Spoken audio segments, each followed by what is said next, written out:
Brain of Britain, the nationwide general knowledge contest, chaired by Russell Davis.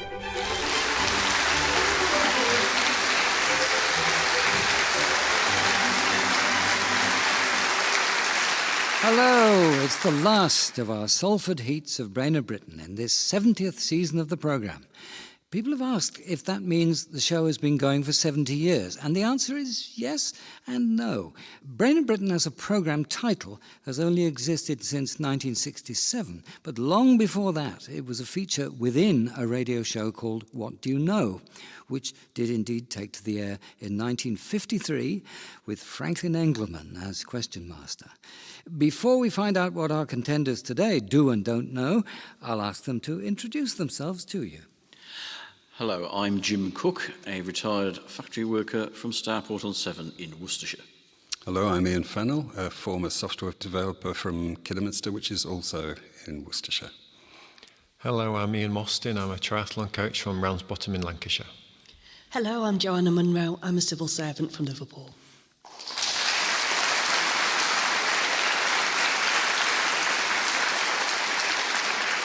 You're very welcome, and may the best man or woman win. Remember, you get a point for each correct answer and a bonus point for getting 5 right in a row, should you achieve that impressive feat at any point during the contest. Fingers on buttons then. I'll try my very hardest not to confuse the two Ians. We go around in alphabetical surname order as usual, which means we'll start the first round with you, Jim Cook. The sculpture of Presidents Washington, Jefferson, Roosevelt and Lincoln, carved into the granite rock at Mount Rushmore, is in which US state? South Dakota. South Dakota is the one, yes. Nanu Nanu was the habitual greeting of which alien character played by the late Robin Williams in a television sitcom first shown in 1978? Mork. Mork in Mork and Mindy, yes. Which highly successful international football manager has been nicknamed the Eyebrow?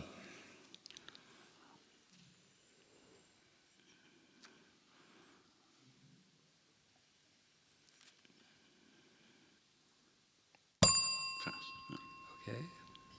Yes, Ian Mostyn. Ron Atkinson. No. No one knows. It's Carlo Ancelotti, because his left eyebrow is semi-permanently raised in shock, although he claims he has no control over it.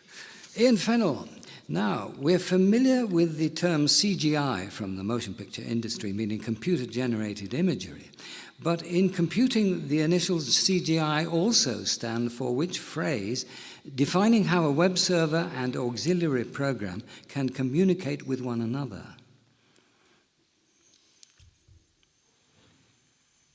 I've no idea. Okay. Jim Cook? Computer graphic interface. No. Ian Mostyn? Computer-generated interface. No. Nobody knows. It's Common Gateway Interface. Interface is right, but not quite the right terminology. Ian Mostyn, then. In the Marvel comic book and film franchise, what does the acronym SHIELD, S-H-I-E-L-D, stand for?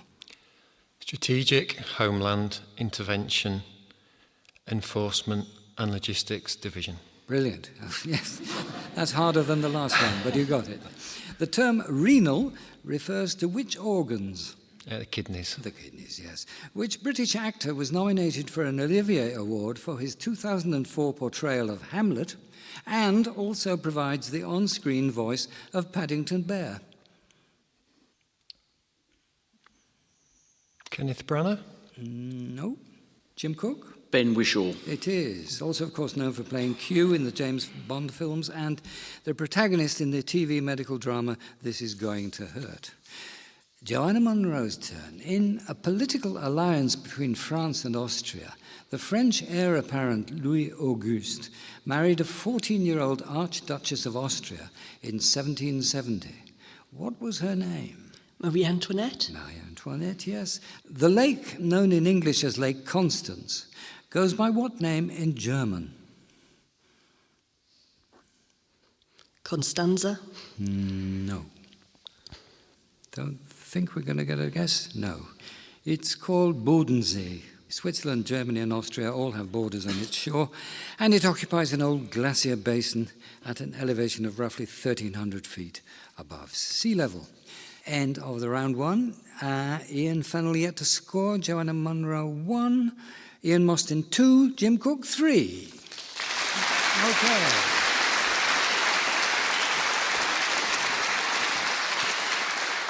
Back to you, Jim Cook, and you're about to hear audio produced at Bell Labs in New Jersey on an IBM mainframe computer in 1961. It's the earliest known recording of a computer-synthesized voice singing a song. A question will follow. Daisy, Daisy, get me your answer. I'm half crazy, all for the love of you. It won't be a Irish marriage, I can't afford a marriage. The story goes that science fiction novelist Arthur C. Clarke witnessed a demonstration of that piece and was so impressed that he incorporated the technological advance into the novel and script for the 1968 film 2001: A Space Odyssey, which fictional computer recreated that work. HAL. Can you... HAL 2000. Yep, okay. It's 9,000 9,000. actually. Yes, HAL 9,000. Near the end of the story, when the computer is being deactivated, it loses control and sings Daisy Bell as it degenerates. The US holiday known as Juneteenth is celebrated on which date in June? Oh, God.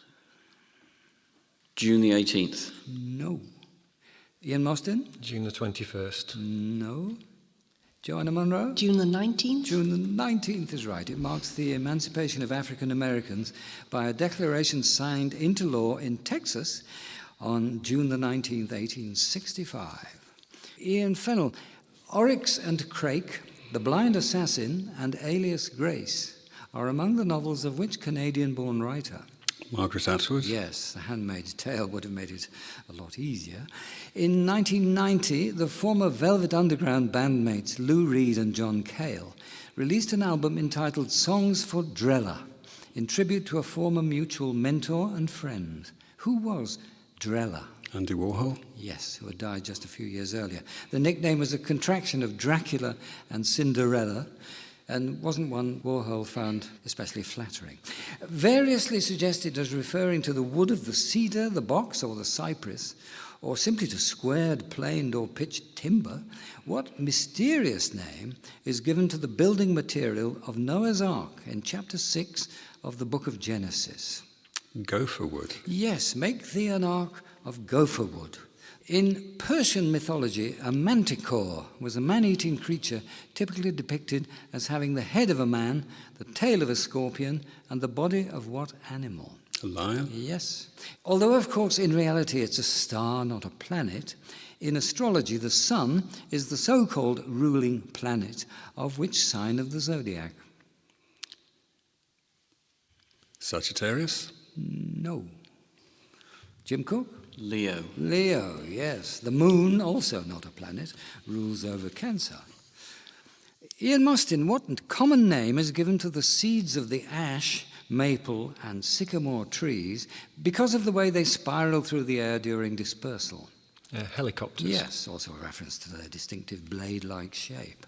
What's the judicial capital and largest city of Sri Lanka? Colombo. A horrifying condition known as phossy jaw afflicted what type of industrial workers in Victorian and Edwardian times?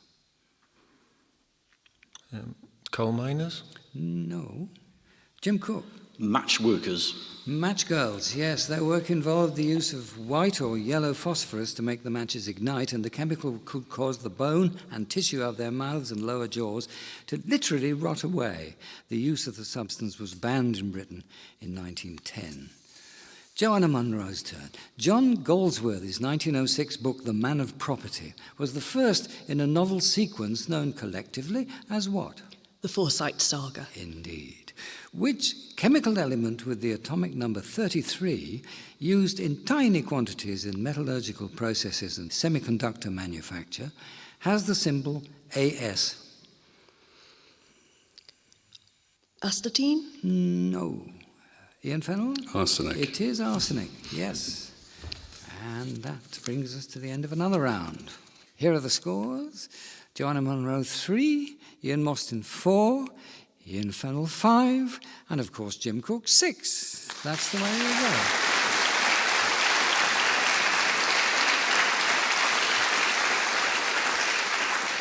Neatness at all costs. And it's time to pause the contest anyway for just a few minutes, and our competitors might welcome the chance to sit back and work collaboratively rather than trying to get ahead of the others. Their collective opponent in this section of the programme is a listener who sent us a question with which to try to beat the brains. Today it's Donald Holden who emailed his ideas to brainofbritain@bbc.co.uk. And if the brains can't deal adequately with Donald's questions, he'll win a book voucher prize. Donald's questions are on rather different topics, but both are very intriguing, I must say. If you're ready for the first one, here it comes. Most of us will be familiar with the Pink Floyd hit Another Brick in the Wall, and its lyric, "We don't need no education, we don't need no thought control." But do you know by which authoritarian regime the song was banned when it came out? Because it caught the spirit of a popular uprising. It came out at the end of 79. 79, yeah. So, which was into 1980. In Poland, I was thinking. Gdansk shipyards and stuff. Yeah, about the same time, wouldn't it? Yeah. Would you go Communist Poland? Yeah. Sounds like a good... We'll go Communist Poland.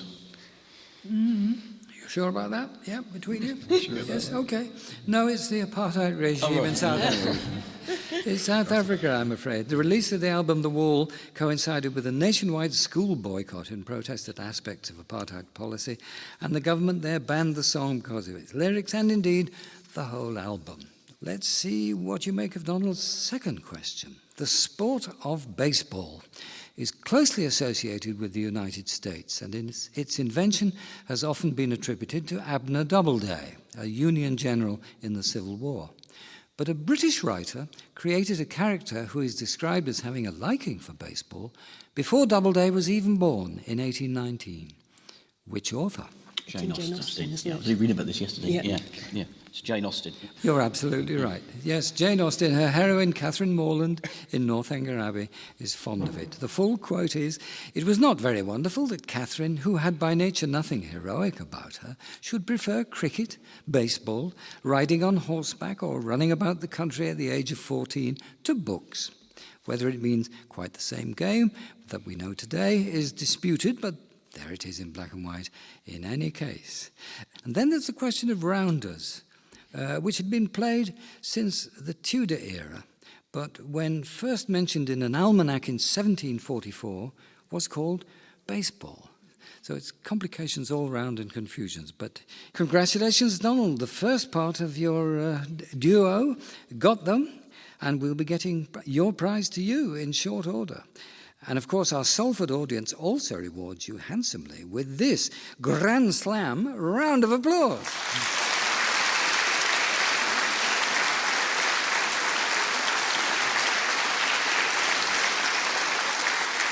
Let's get back to the competition then and find out who's heading for the semi-finals. Fingers back on buttons. The next round begins with you again, Jim Cook. At the Tokyo Games in July 2021, which sportswoman rode into the history books as the most decorated British female Olympian of all time, winning bronze in the individual dressage, the double champion's 6th Olympic medal? Rebecca Desjardins. No. Ian Mostyn? Laura Kenny? No. And Joanna Munro? Charlotte Dujardin? That's the exact name, Charlotte Dujardin. Yes, she was later equalled by cyclist Laura Kenny, who became the first British woman to win gold at 3 Olympic Games, taking her overall total to 6 medals. Yes. Ian Fennell, now there's music with your next question. The renowned Japanese composer, producer and musician Ryuichi Sakamoto died in March 2023. A member of the pioneering electronic music group Yellow Magic Orchestra, he also starred in and composed the music for the film Merry Christmas, Mr. Lawrence. However, it was this score for a 1987 Bernardo Bertolucci film that won him an Oscar, a Golden Globe, and a Grammy. Can you name it?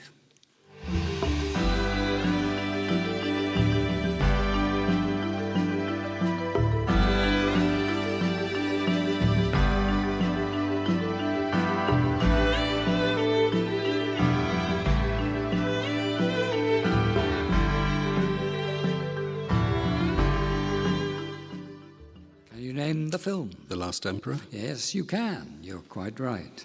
In which decade was the independent Vatican State created?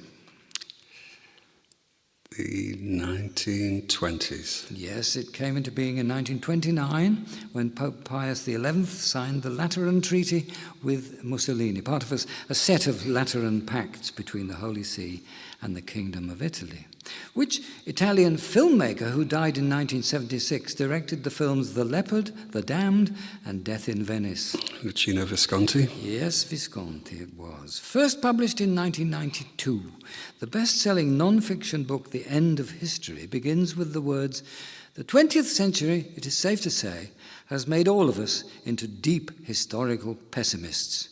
Which writer and political theorist is its author? Francis Fukuyama?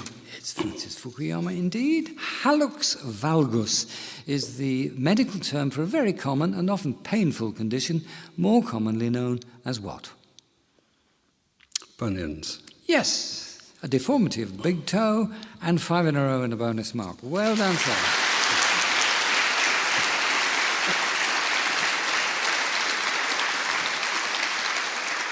Fancy getting a bonus mark for bunions, but there you are, you can. Ian Mostyn, we're round to you. What name is given to the process by which green plants and certain other organisms transform light energy into chemical energy?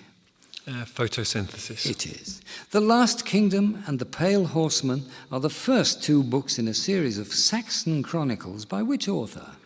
Bernard Cornwell. Yes. Which flower shares its common name with the goddess of the rainbow in Greek mythology? Daisy. No. Joanna Munro? Iris. The iris, indeed it is. And it's your turn. Which American artist's breakthrough work is frequently considered to be the collected untitled film stills, a series of 70 black and white photographs of herself evoking typical female roles in performance media? Cindy Sherman. That's the right answer. Which politician who's twice led the Green Party of England and Wales has been the Member of Parliament for Brighton Pavilion since the 2010 general election? Caroline Lucas. Yes.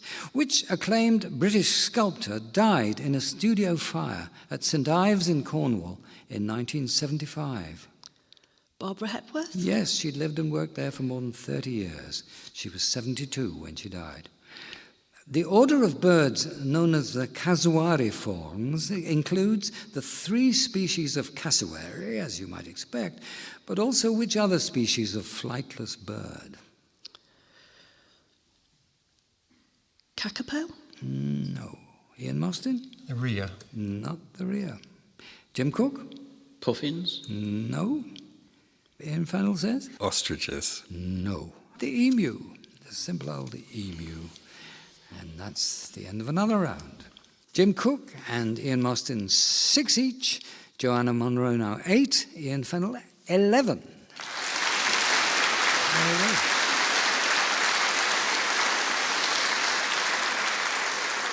Back to you, Jim Cook. Which British racing driver and journalist set his final land speed record at the Bonneville Salt Flats in Utah on the 3rd of September 1935 and was the first person to drive an automobile over 300 miles an hour? Sir Malcolm Campbell. Yes, his son Donald was also a British speed record breaker. In 1824, the Leeds bricklayer Joseph Aspden received a patent for which material, which he named for its resemblance to a type of limestone? Portland cement. That's exactly right. That's what he called it. And he called it that because it resembled Portland stone, which is mined off the Dorset coast. Which 1969 film directed by Dennis Hopper was advertised with the tagline, "A man went looking for America and couldn't find it anywhere"? Easy Rider. Yes. By what name do we better know the publicly listed trading organisation established in 1602 that was known in its native language by the initials VOC? The Dutch East Indies Company. Dutch East India Company, to be accurate about it, but that's perfectly good. It stands for Verenigde Oost-Indische Compagnie, apparently. What letter is used in mathematics to represent the set of all integers? D. No. Ian Fennell? Sigma. No. Joanna Munro? N. No. Worth a try, though. Have a letter. Epsilon. No. It's Z, it says here. And we come to Ian Fennell. The Roman conquest of Britain began in AD 43. Under which emperor? Claudius. Yes. In chemistry, what informal name is often given to calcium oxide? Chalk. No. Jim Cook? Limestone. No. Yes, Ian Mostyn? Slake lime. No. Joanna Munro? Quicklime. Quicklime is what I have on the card, as they say. Yes, that's the right answer. And Ian Mostyn's question. Some music for you now. 2023 marks 60 years since Bradford-born Pauline Matthews first signed as a solo artist with Fontana Records. She's still touring today. Here's one of her biggest hits, which became the theme to the TV show Opportunity Knocks in the 1980s. Can you give us her professional name?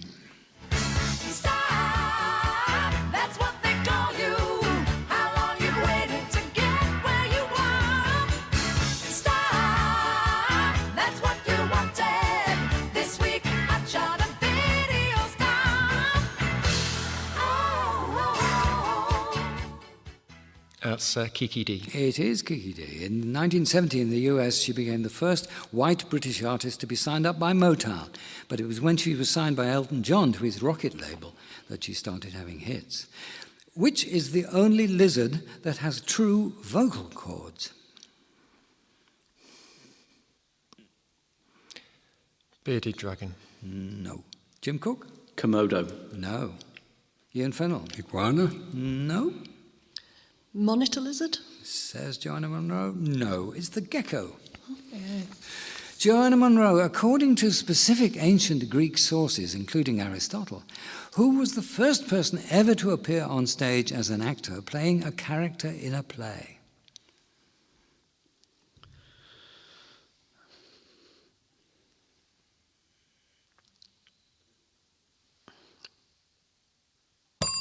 Out of time. Ian Fennell? Thespius. Yes, I'll give you that. Thespis is right, there's no U in it. Hence the adjective thespian, used to refer to actors in the English-speaking world in homage to Thespis, yes. End of that round. Scores have moved on to these. Ian Mostyn 7, Joanna Munro 9, Jim Cook 10, Ian Fennell 13.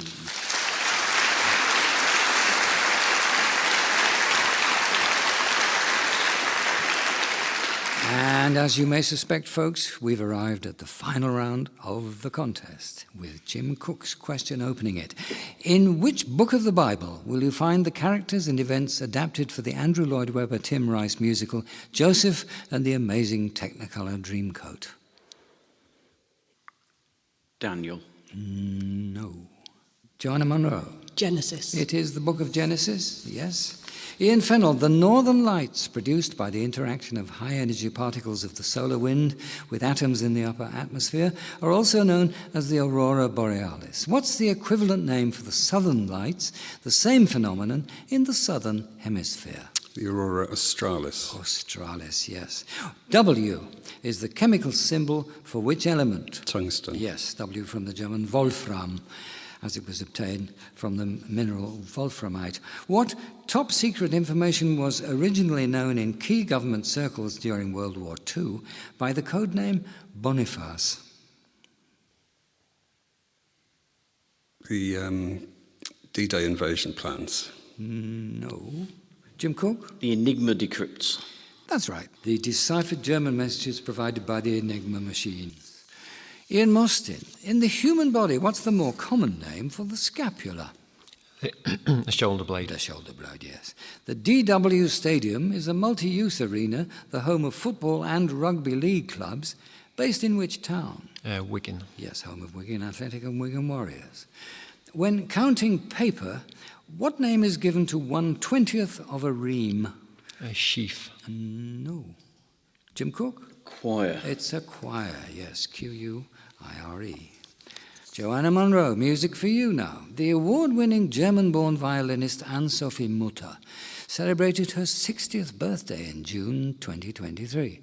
She was supported early in her career by Herbert von Karajan and made her orchestral debut with the Berlin Philharmonic in 1977. Here she performs with the Vienna Philharmonic, with Karajan conducting. Can you identify the composer of this violin concerto?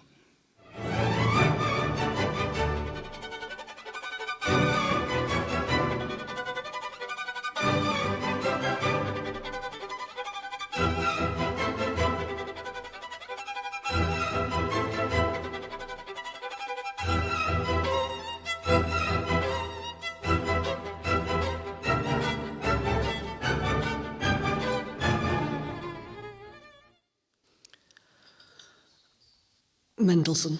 No. Ian Fennell? Bruch. Not Bruch, no. Jim Cook? Liszt. No. Ian Mostyn? Mozart. No, it was Tchaikovsky. You heard his Concerto for Violin and Orchestra in D major, Opus 35. Which brings us to the end of today's contest with these final scores. Ian Mostyn, 9 points. Joanna Munro, 10. Jim Cook, 12. Ian Fennell, 15.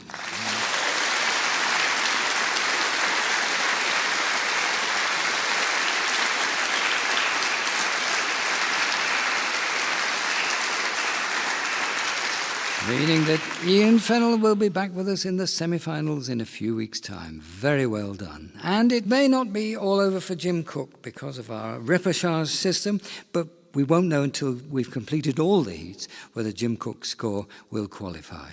Next week, Brain of Britain comes from London, and I hope you'll lend us your ears. Thank you for listening today, and goodbye.